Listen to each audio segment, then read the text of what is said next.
പ്രിയമുള്ളവരെ, golden food പ്രിൻസിൻ്റെ മറ്റൊരു എപ്പിസോഡിലേക്ക് ഏവർക്കും ഹൃദ്യമായ സ്വാഗതം.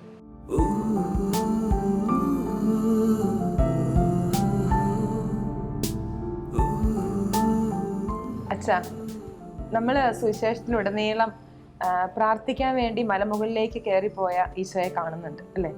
അപ്പോൾ അച്ഛൻ ഒത്തിരി മലനിരകളെ പ്രാർത്ഥനായോഗ്യമാക്കി മാറ്റിയതായിട്ട് കേട്ടിട്ടുണ്ട്. ഒത്തിരി അധ്വാനവും കഠിനമായ പരിശ്രമവും ഒക്കെ അതിന് പിന്നിലുണ്ട്. അങ്ങനെയുള്ള പ്രാർത്ഥനാലയങ്ങൾ നിർമ്മിക്കാൻ അച്ഛനെ പ്രേരിപ്പിച്ചൊരു ആത്മീയത, അതിനെപ്പറ്റി ഒന്ന് പറയാം.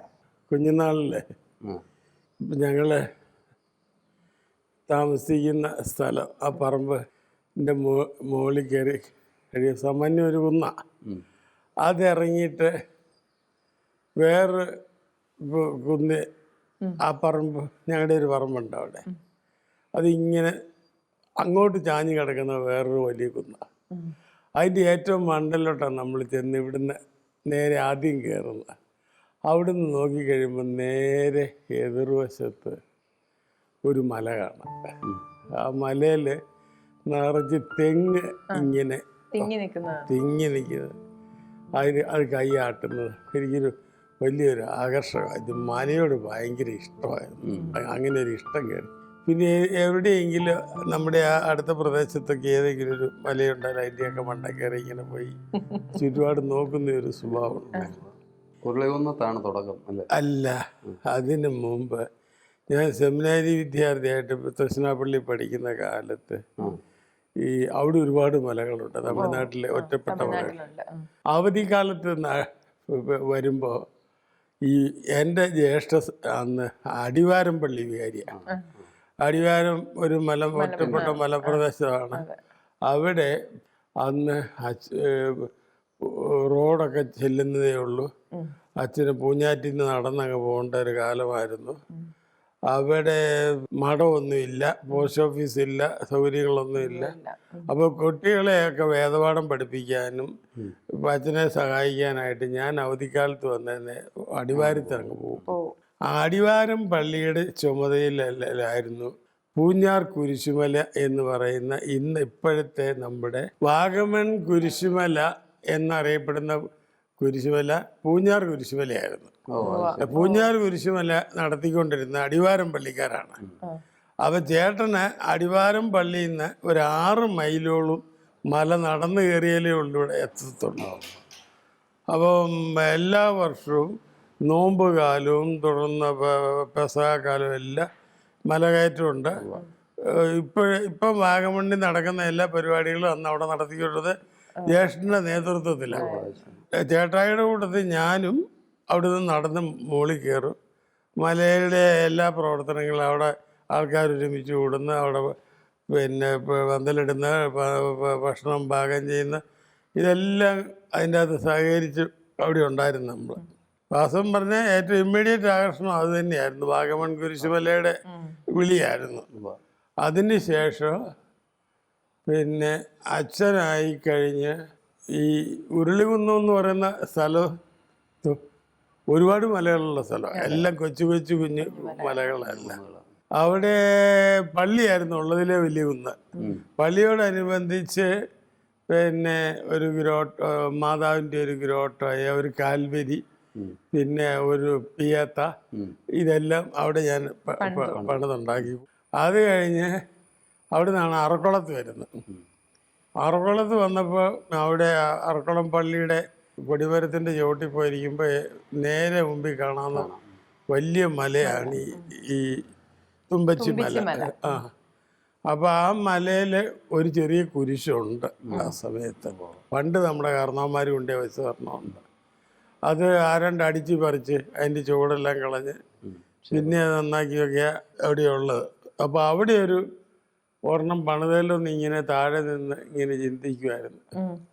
നമുക്കതിന് പട്ടയമില്ലാത്ത സർക്കാർ ഭൂമിയാണ്. അപ്പോൾ അതേപ്പറ്റി ആലോചിക്കണം. അങ്ങനെ ഇരുന്ന് മനസ്സിൽ ഇതൊക്കെ കൊണ്ടു നടക്കുമായിരുന്നു. ആ കൊല്ലത്തെ 1994 ജനുവരി 1-ാം തീയതി എല്ലാ കൊല്ലവും ഞാൻ മിഡ് നൈറ്റ് മാസ് സർവീസും ഉണ്ട് എൻ്റെ പള്ളിയിൽ, എവിടെ എല്ലായിടത്തും ഉണ്ട്. അപ്പോൾ ഇവിടെ പാതിരാ കുർബാന നടത്തി ആൾക്കാർ ഇങ്ങോട്ട് വരുന്ന കണ്ടുകൊണ്ട് ഞങ്ങളുടെ പഞ്ചായത്ത് പ്രസിഡന്റ് പുള്ളിക്കാരൻ ചേർപ്പങ്ക പെരുന്നാൾ കൂടാൻ പോയിട്ട് തിരിച്ചു വരുമ്പോൾ, എടാ ഇതെല്ലാം അറക്കുളം പുള്ളിക്കാരാണല്ലോ അങ്ങോട്ട് ചെയ്യുന്നതിന് ഒരിക്കലത്തിനും വല്ലതും പറ്റിയോ എന്നുകൊണ്ട് പുള്ളി അന്വേഷിച്ച് വരുമ്പോൾ ഞങ്ങൾ അവിടെ ഇരുന്ന് പള്ളിയിലിരുന്ന് പ്രാർത്ഥനയാണ് കുർബാനയ്ക്ക് മുമ്പ്.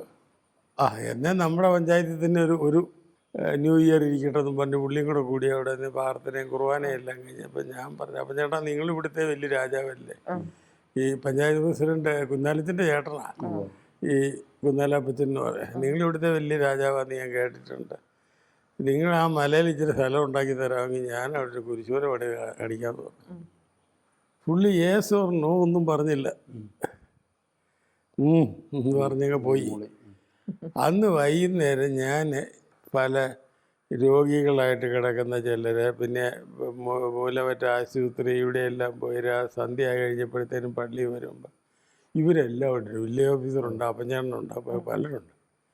അച്ഛാ നമുക്ക് ആ മലയുടെ കാര്യം നോക്കണ്ടേ, ഞാൻ വില്ലേജ് ഓഫീസറെ വിളിച്ചോണ്ടാവും. പെട്ടെന്ന് ആക്ഷൻ. ജനുവരി 17 ആയപ്പോൾ എൻ്റെ പട്ടയം വന്നു. അതിൻ്റെ എല്ലാ പരിശോധനകളും നടന്ന് പിന്നെ പഞ്ചായത്തിൻ്റെ നോട്ടീസ് ബോർഡിലിട്ട് ഇതെല്ലാം പരസ്യപ്പെടുത്തി ഇത് കിട്ടി. പിന്നെ ഓരോന്നോരോന്നായിട്ട് മല വഴിയായിട്ട് ബാക്കി ഓരോന്നോരോന്നായിട്ട് ഓരോരുത്തരെ സഹായമൊക്കെ മേടിച്ച് അതെല്ലാം തീർത്ത് എല്ലാം പൂർത്തിയാക്കി. അതുപോലെ എല്ലാ വെള്ളിയാഴ്ചയും ഇവിടുന്ന് അങ്ങോട്ട് നടന്ന് പുത്തമ്പള്ളിയിൽ നിന്ന് മുകളിൽ വരെ നടക്കും കുരിശിൻ്റെ വഴി. അത് വളർത്താവുന്നതിൻ്റെ പരമാവധി ധാരാളം തീർത്ഥാടകര് ഇഷ്ടം പോലെ ഞങ്ങൾക്കും വ്യക്തിപരമായിട്ടുള്ള ഒരു ഓർമ്മയുണ്ട്. പ്രത്യേകിച്ചും അമ്മു 6 മാസം സമയത്ത് മല കയറിയതാണ്. അവിടെ ഈ കല്യാണം നടക്കാത്ത പിള്ളേരൊക്കെ അവിടെ വന്ന് കയറി മല കയറി പെണ്ണ് കേട്ടു എന്നൊക്കെ പറഞ്ഞേക്കാം. അടുത്ത മലയിലേക്ക് നമ്മൾ പോവുകയാണ്. അത് കഴിഞ്ഞ് പിന്നെ അറക്കുളത്തിൽ നിന്ന് നേരെ രത്നഗിരിക്കാണല്ലോ പോകുന്നത്. അവിടെയും രത്നഗിരി പള്ളി എന്ന് പറയുന്നത് MC റോഡിൻ്റെ സൈഡിലുള്ള പാലാരൂപതയുടെ ചുരുക്കം ചില പള്ളികളിലൊന്ന്. ഈ സ്ഥലത്തിൻ്റെ ഒരു പ്രത്യേകത, പട്ടിത്താനം എന്നതിൻ്റെ പേര്. അതിൻ്റെ പ്രത്യേകത എന്താണെന്ന് വെച്ചാൽ MC റോഡിന് ഏറ്റവും ഉയരം കൂടിയ സ്ഥലമാണ് ആ സ്പോട്ട്. അത് PJ ജോസഫ് പൊതുമരാമത്ത് മന്ത്രിയായിരുന്ന കാലത്ത് പുള്ളി പറഞ്ഞിട്ടുള്ള അച്ഛൻ്റെ സ്ഥലമാണ് ഏറ്റവും ഉയർന്ന സ്ഥലം, അവിടെ എന്തെങ്കിലും നമുക്ക് ചെയ്യണം കേട്ടോ എന്ന് പറഞ്ഞു. അങ്ങനെ ഇരുന്നപ്പോൾ അവിടെ സെൻറ്റ് തോമസിൻ്റെ അല്ലേ, അപ്പം തോമാസ്ലിയായുടെ മൈ ലോഡ് മൈ ഗോഡ്, എൻ്റെ കർത്താവ് എൻ്റെ ദൈവം, തോമാസ്ലിയായി ഈശോ സ്പർശിക്കുന്ന വിശ്വാസ പ്രഖ്യാപനത്തിൻ്റെ ഒരു 45 അടി ഉയരത്തിലൊരു രൂപം, അടിയിലൊരു വലിയ ഇതൊക്കെ പണിത് അതവിടെ തീർത്തു. പറയാം അതിൻ്റെ തറയിൽ മൈ ലോഡ് മൈ ഗോഡ് എന്നുള്ള ലോകത്തിലെ എല്ലാ ഭാഷകളിലും അവിടെ എഴുതി വെച്ചു. 125 ഭാഷകളിൽ ലിപികളുള്ള മൈ ലോഡ് മൈ ഗോഡ് എന്ന് എഴുതി വെച്ചിട്ടുണ്ട്. അതോടൊപ്പം തന്നെ ഈ രത്നഗിരിയിൽ ഏറ്റവും വലിയൊരു വിഷയമായിരുന്നു ഈ നമ്മൾ ഇന്ന് പറയുന്ന ദാരിദ്ര്യ വിഷയം. ആരും ചോദിച്ചാലും ആ ദേശം കണ്ടു കഴിഞ്ഞാൽ ആരും പറയാ. റെയിൽവേ പുറമ്പോക്കിലും മെഡിക്കൽ കോളേജിൽ നിന്ന് ഇറങ്ങിയവരും പാവങ്ങളാണ്. ചെറിയ വിലയ്ക്ക് സ്ഥലം കിട്ടും, 4-5 സെൻറ്റും ഒക്കെ മേടിച്ച് ചെറിയ വീട് കാഴ്ചയ്ക്ക് നല്ലതാണ്. അങ്ങനെ വീടും താമസിച്ച് പിന്നെ അവർക്ക് ഏറ്റുമാനൂർ പിന്നെ കോട്ടയത്തിനും ഇടയ്ക്ക് ഓരോ പ്രസ്സിലോ എവിടെയെങ്കിലുമൊക്കെ 10,000-3,000 രൂപ ശമ്പളം, ചെറിയ തുകയ്ക്ക് ശമ്പളവും മേടിച്ച് പണിത് ജീവിച്ചു. പക്ഷെ അവർക്കൊരു രോഗം വരുമ്പോൾ എന്തെങ്കിലും പ്രശ്നം വന്നാൽ അവരുടെ സകല തെറ്റും. പണിയൊന്നുമില്ല, പിന്നെ മഴയാണ്, പറയണ്ട, അറിയാതെ തന്നെ അറിയാം, കടയിൽ നിന്നൊന്നും കിട്ടിയല്ല. എടാ പിന്നെ ഇവിടെ കുറച്ച് അരി ഇരിപ്പുണ്ട്, നീ വേണേൽ എടുത്തുകൊണ്ടേ നോക്കിയാൽ കൊള്ളാമെന്ന് ആരാണ്ട് കൊണ്ടും തന്ന പഞ്ചിക്കകത്തുള്ള അരിയാണ്. അങ്ങനെയൊക്കെ 1-2 പേരെ സഹായിച്ചുകൊണ്ടിരുന്നു. ഇനി ഒരു ദിവസം ഒരു സാറ് പുള്ളിക്ക് 60ാമത്തെ ജന്മദിനത്തിൽ നിന്നാളെന്ന് 60 കിലോയുടെ ഒരു കരി മേടിച്ചുകൊണ്ടെന്ന് അവിടെ വെച്ച് ആർക്കെങ്കിലും കൊടുക്കാൻ ആവശ്യക്കാർ വരുമെന്ന്. ഇവിടെ ആര് വരാനാന്ന് ഞാൻ ചോദിച്ചു. അയ്യോ അച്ഛാ അത് വരും. എന്നെ പിന്നെ 2 ദിവസം കൊണ്ട് അരി തീർന്നു. പിന്നെ അരിക്ക് ആൾ വന്നു തുടങ്ങി. ഞാൻ അന്നേരം പള്ളിയിലിരിക്കുന്ന ഞാനിങ്ങനെ ഒരു കാര്യം ചെയ്തു. അരിയും കൊണ്ടുപോയി. ഇപ്പോൾ ആൾക്കാർ വരുന്നുമുണ്ട്, അരിക്ക് ആവശ്യക്കാരുമാണ്. അരി ആവശ്യക്കാരെന്ന് പറഞ്ഞാൽ നിങ്ങൾക്കറിയാമല്ലോ, അരി ഇല്ലല്ലോ, അവർ പട്ടിണി കിടക്കുന്നവരാണെന്ന് ആ പറഞ്ഞു. അവസ്ഥയിലല്ലേ അരി ചോദിച്ചുകൊണ്ട് വരുമോ? അല്ല, ആരും വരികയില്ല. അത് നമ്മുടെ ഇടവക്കാർ ഉടനെ ഓരോരുത്തരും ഓരോ ചാക്ക് കൊണ്ടുവന്ന് തരാൻ തുടങ്ങി. അങ്ങനെ വന്ന് ഒരാഴ്ചയിൽ 6-7 ചാക്ക് 75 കിലോയുടെ ചാക്ക് അരി കൊടുത്തുകൊണ്ടിരുന്നു. അതുപോലെ മരുന്ന് ഇല്ല. രോഗികളിൽ മെഡിക്കൽ കോളേജിൽ ചെന്നാൽ നമുക്ക് പിടിപാടുണ്ട് അവിടെ. കാരണം നമ്മുടെ ഇടവക്കാർ ഒത്തിരി പേര് അവിടുത്തെ സ്റ്റാഫായിട്ട് റിട്ടയർ ചെയ്തിരിക്കുക. അപ്പോൾ അവർക്കൊക്കെ ആശുപത്രിയുടെ എങ്ങനെ ആശുപത്രിയുടെ സർവീസ് ഉപയോഗിക്കണം എന്ന് അവർക്കറിയാം. അപ്പോൾ പോയിട്ട് അവസാനം ചിലപ്പം കുറച്ച് വല്ലതും മരുന്ന് മേടിച്ചാൽ മതി. അത് അച്ഛൻ ഓരോ ഇടവകയിലും നമ്മൾ നേരത്തെ സൂചിപ്പിച്ചിട്ടുള്ളതാണ്. എന്ന് പറഞ്ഞു കഴിഞ്ഞാൽ ഇതുപോലത്തെ ചാരിറ്റി വർക്കുകൾ, പാവങ്ങളോടുള്ള നമ്മുടെ ഒരു മനോഭാവം, അതിനുവേണ്ടി ചെയ്യുന്ന പ്രവർത്തനങ്ങൾ. അവിടെ നിന്ന് ഞാൻ പോകുന്നത് തുടങ്ങനാട്ടാണ്. തുടങ്ങനാടെന്ന് പറഞ്ഞാൽ മലകളുടെ ദേശമാണ്. തുടങ്ങനാട് അവരെല്ലാവരും എന്നെ കാണുന്നതിന് മുമ്പേ മല പണിയണമെന്ന് അവരുടെ ഒരു ആഗ്രഹമായിട്ട് മാറി.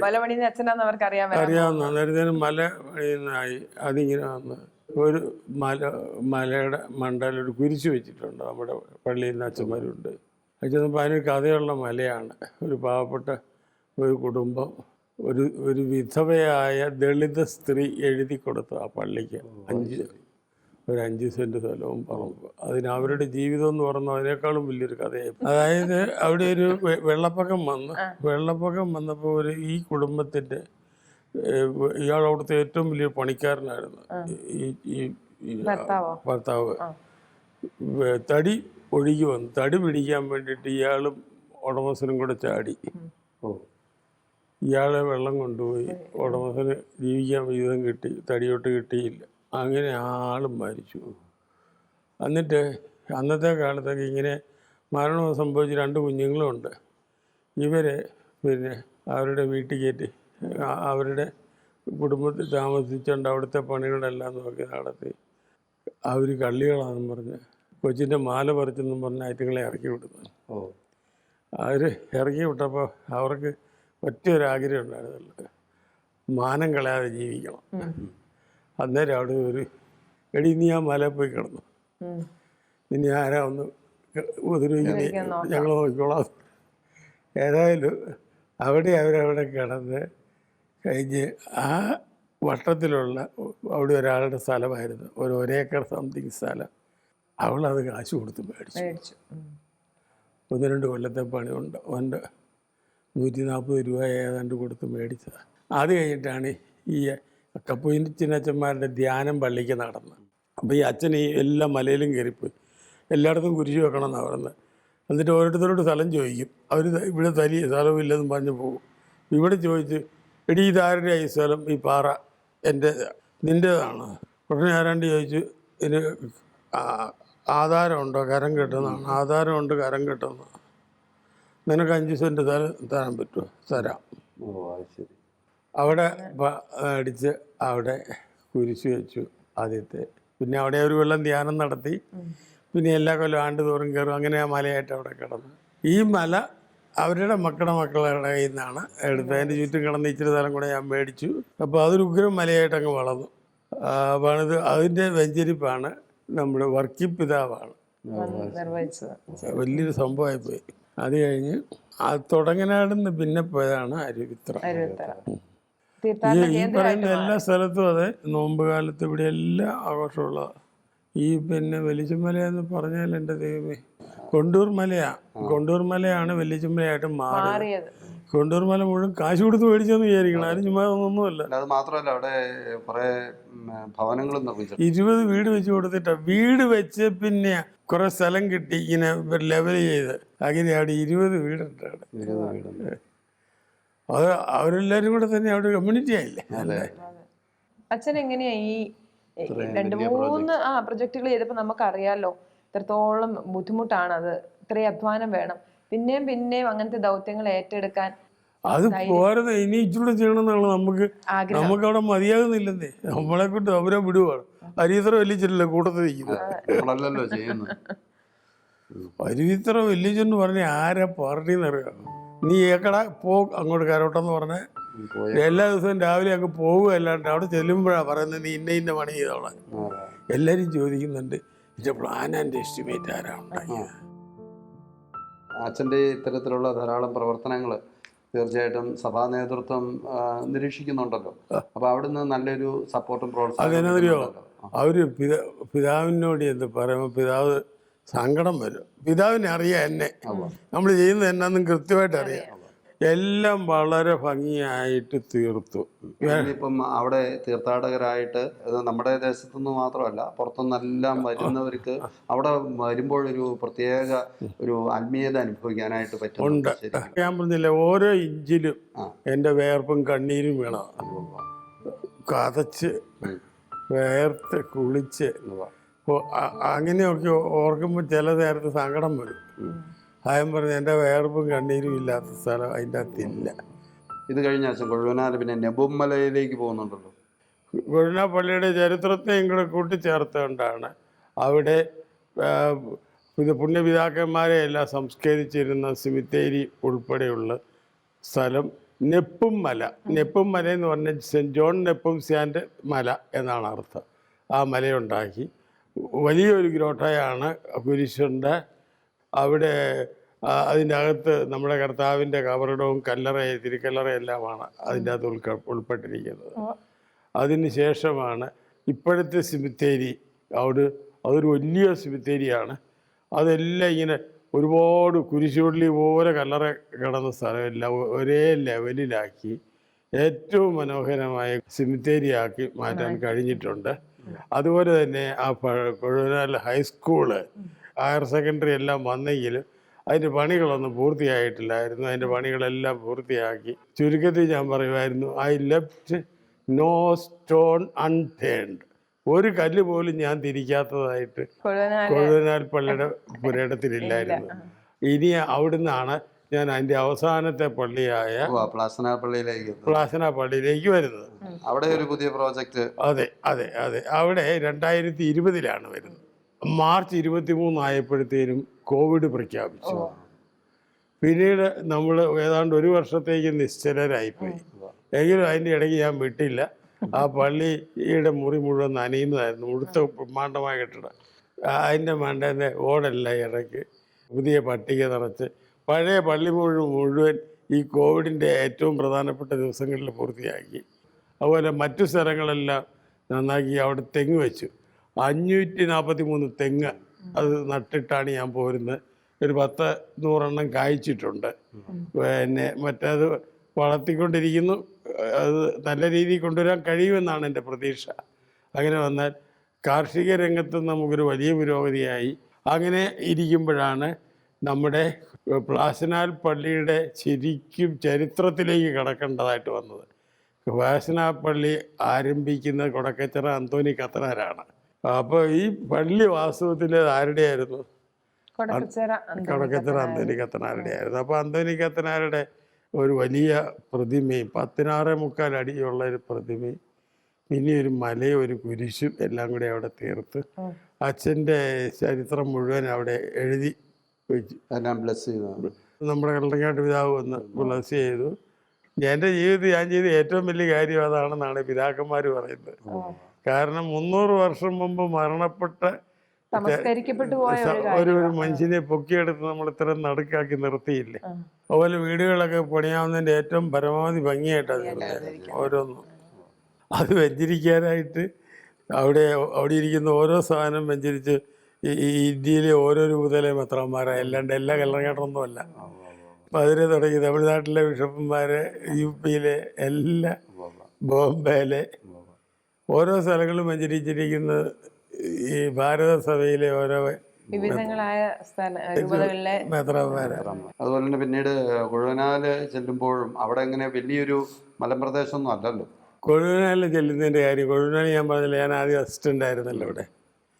അസിസ്റ്റൻ്റ് എന്നുള്ള നിലയിൽ എന്നോട് ആ കൊഴുവനാൽ ഇടവകയിലെ എല്ലാവർക്കും ഭയങ്കര കാരണവന്മാർക്ക് മുഴുവൻ സ്നേഹവാത്സല്യമായി. കാരണം അവരുടെ മക്കൾ അച്ഛന്മാരൊക്കെ ഉണ്ട്. അത് മാത്രമല്ല പാലാരൂപതയെ സംബന്ധിച്ച് ദൈവവിളിയുടെ ഒരു ഈറ്റില്ലെന്നറിയപ്പെടുന്ന കൊഴുവനാല 125ഓളം അച്ഛന്മാർ കൊഴുവനാലും അരുവിത്തറയും എല്ലാം ഉണ്ട് കേട്ടോ. ഉരുളങ്ങാടും എല്ലാം നല്ല സ്ട്രോങ് വിശ്വാസമുള്ള കുടുംബങ്ങളിലുള്ള ആൾക്കാർ, അവർ നല്ല മനുഷ്യരായതുകൊണ്ട്. അച്ഛൻ ഇടവകകളിലെല്ലാം ഇതേപോലെ നമുക്ക് വിസ്മയകരമായിട്ടുള്ള വലിയ പ്രവർത്തനങ്ങളാണ് ചെയ്തിട്ടുള്ളത്. പക്ഷേ ആ സമയത്തൊക്കെ ഇടവക ജനം അച്ഛനോടൊപ്പം ഉണ്ടായിരുന്നു. അപ്പം അതിനുള്ളൊരു കാരണം എന്താണ്? പ്രത്യേകിച്ചും വലിയ പ്രോജക്റ്റുകളൊക്കെ ചെയ്യുമ്പോൾ ജനത്തിന് വേണ്ട കാര്യങ്ങൾ എനിക്ക് ഏറ്റവും പ്രധാനപ്പെട്ടതായിരുന്നല്ലോ. ഞാൻ അതിന് ഒരു മാർഗനിർദ്ദേശം എടുക്കുന്നു. എൻ്റെ അടുത്ത് നമ്മൾ ഓരോ കാര്യം ചെയ്യുന്നതിൻ്റെ താല്പര്യം എന്തിൻ്റെ അടിസ്ഥാനത്തിൽ ഈ ആളിനോടുള്ള നമ്മുടെ ബന്ധമാണ്. എൻ്റെ സ്വന്തം ആളുകളാണെങ്കിൽ, എൻ്റെ മാതാപിതാക്കളാണ് എനിക്ക് ഭയങ്കര ഭക്തിയോടും ശ്രദ്ധയോടുകൂടി ചെയ്യും. സഹോദരങ്ങളാണേലും അതുപോലെ, അവരുടെ മക്കളാണേലും അതുപോലെ. അപ്പോൾ അവർക്ക് എൻ്റെ ഒരു വൈദികൻ എന്നുള്ള നിലയിൽ എനിക്ക് എന്തെല്ലാം പരിമിതികളുണ്ടോ അവിടെ നിന്നുകൊണ്ട് എനിക്ക് ചെയ്യാവുന്ന എല്ലാ ശുശ്രൂഷയും ഞാൻ സ്നേഹിക്കുന്നവർക്ക് ചെയ്തു കൊടുക്കും. അതേ രീതിയിലുള്ള ഒരു ശുശ്രൂഷ എൻ്റെ ഇടവക്കാർക്ക് എല്ലാം കിട്ടണം എന്ന് നിർബന്ധമുള്ളവരാണ് ഞാൻ. എൻ്റെ അടിസ്ഥാനപരമായ തത്വം ഇതാണ്: നമ്മളെ ചെയ്യുന്ന കാര്യങ്ങളെ എല്ലാവരും അറിഞ്ഞിരിക്കണം. അതിനാണ് ട്രാൻസ്പെറൻസി എന്ന് പറയുന്നത്. 2, അക്കൗണ്ടബിലിറ്റി, കണക്ക്. ഈ പൈസ എങ്ങനെ വിനിയോഗിക്കുന്നതിന് അതായത് വരവ് ചെലവ് അറിയണം, ജനം അറിയണം. Transparency and accountability brings credibility. ഈ രണ്ടുമാണ് വിശ്വാസ്യത ഉണ്ടാകുന്നത്. ഈ 3 ഒരുമിച്ച് പോയാൽ നമ്മുടെ പൗരോഹിത്യ ശുശ്രൂഷയ്ക്ക് ആവശ്യമുള്ള എല്ലാ ഘടകങ്ങളും ആയിട്ടുണ്ട്. സപ്പോർട്ടും കിട്ടും, ജനം സപ്പോർട്ടും തരും. അച്ഛൻ പറഞ്ഞത് ഈ 2 കാര്യങ്ങൾ ദാറ്റ് ബ്രിങ്സ് ക്രെഡിബിലിറ്റി എന്നുള്ളതാണ്. അപ്പോൾ തീർച്ചയായിട്ടും ആ ഇടവക മുഴുവനും ജനങ്ങൾ മുഴുവനും ഏത് വലിയ പ്രോജക്റ്റ് ആണെങ്കിലും അച്ഛൻ്റെ പിന്നിൽ അണിനിരക്കും എന്നുള്ളതാണ് വാസ്തവം, അല്ലേ അച്ഛാ? കറക്റ്റ്. അനുഭവിച്ച അച്ഛനെ പലപ്പോഴും പലരും കുംബാസച്ചാന്ന് വിളിച്ചേ. അതെന്തുകൊണ്ട് അങ്ങനെ വിളിക്കുന്നതെന്ന് പറയാമോ? പറയാം. ഞാൻ പണ്ടേ ഏത് കാര്യമാണേലും ഏറ്റവും ഭംഗിയായിരിക്കണം, റോയലായിട്ട്, ഗ്രാൻഡായിട്ട്. അതുകൊണ്ട് അതിന് പറയുന്നത് കുംബാസായിരിക്കണം കേട്ടോ. ഇങ്ങനെ ആവർത്തിച്ച് പറയുമോ? ആവർത്തിക്കല്ല, കുംബാസായിരിക്കണം കേട്ടോ, കുംബാസായിരിക്കണം കേട്ടോ, ഗ്രാൻഡ് ആയിരിക്കണം എന്നർത്ഥമേ ഉള്ളൂ. അത് പറഞ്ഞ് എന്നെങ്കിൽ കുംബാസ. ഈ കുംബാസ് എന്ന് പറഞ്ഞ നമ്മുടെ മലയാള ഭാഷയിൽ പണ്ട് ഉപയോഗത്തിലിരുന്ന ഒരു വാക്കാണ്, പഴയ വാക്കാണ്. അത് നമ്മളെടുത്ത് ഉപയോഗിച്ചെന്നുള്ളതേ ഉള്ളൂ. അല്ലാതെ ഒരു നല്ല കാര്യമാണ്, വളരെ ഒരു പോസിറ്റീവ് എനർജി ഉണ്ട്. ഇപ്പൊ നല്ലൊരു കുംബാസിൽ നടക്കുക. അപ്പോൾ ഇപ്പോഴും അച്ഛൻ ഈ പ്രായത്തിലും നല്ല കുംബാസായിട്ടാണ് എല്ലാ കാര്യങ്ങളും ചെയ്യുന്നത്. പ്രത്യേകിച്ചും ഒരു കാര്യം കൂടെ ഒന്ന് പറയാതെ, പ്രേക്ഷകരോട് പറയാതെ പറ്റില്ല. കാരണം അധികം ആരും അറിയാത്ത വലിയ കാര്യങ്ങൾ റൂമിനകത്തിരുന്ന്, മുറിക്കകത്തിരുന്ന് അച്ഛൻ ചെയ്യുന്നുണ്ട്.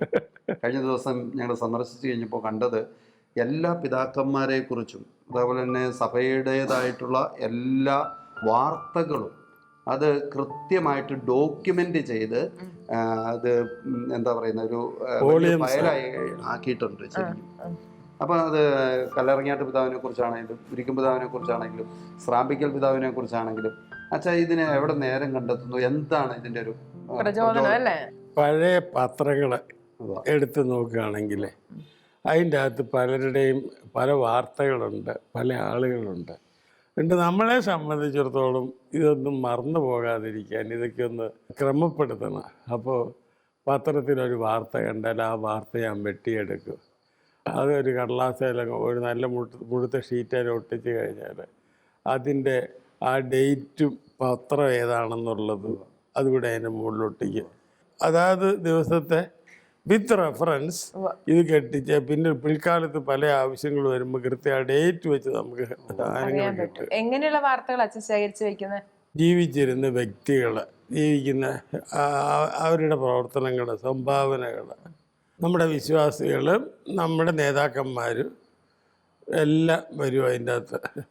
അച്ഛാ, പിതാവിന് ഈ ഒരു ഡോക്യുമെന്റ്സ് ഒരു സമ്മാനമായിട്ട് കൊടുത്തു കഴിഞ്ഞപ്പോൾ, അത് കണ്ടു കഴിഞ്ഞപ്പോൾ പിതാവിൻ്റെ ഒരു പ്രതികരണം എന്തായിരുന്നു? സോ ഹാപ്പി, വലിയ സന്തോഷമായിരുന്നു, ഭയങ്കര സന്തോഷമായിരുന്നു. പുള്ളി എന്നോട് പറഞ്ഞത് ഇതാണ്, ഞാനിങ്ങനെ കടലപ്പ് പത്രമൊക്കെ എടുത്ത് വെച്ചിട്ടുണ്ട്, കട്ടുകീഴ് എവിടെയെങ്കിലും പോകും, കുറെ കഴിയുമ്പോൾ എൻ്റെ ജോലിക്കാരതെടുത്ത് അറിയാതെ സാറന്മാർ, എനിക്ക് ഒരെണ്ണം പോലും സൂക്ഷിക്കാൻ കിട്ടിയിട്ടില്ല ഇതുവരെ, ഇതെനിക്ക് കിട്ടാവുന്ന ഏറ്റവും വലിയൊരു സമ്മാനമാണ്.